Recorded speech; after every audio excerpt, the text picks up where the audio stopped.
Is the refusal or neglect of a public employee to perform his official function actionable?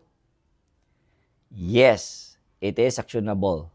It is clearly stated in Article 27 of the Civil Code. However, for the public employee to be held liable, the following requisites must concur. Number 1, there must be a refusal or neglect of the public employee to perform his official function or duty which constitutes a nonfeasance, not merely misfeasance or malfeasance.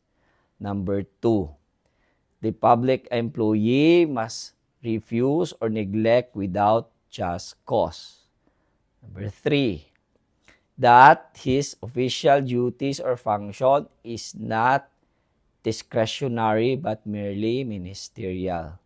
And lastly, the plaintiff must have suffered material or moral injury.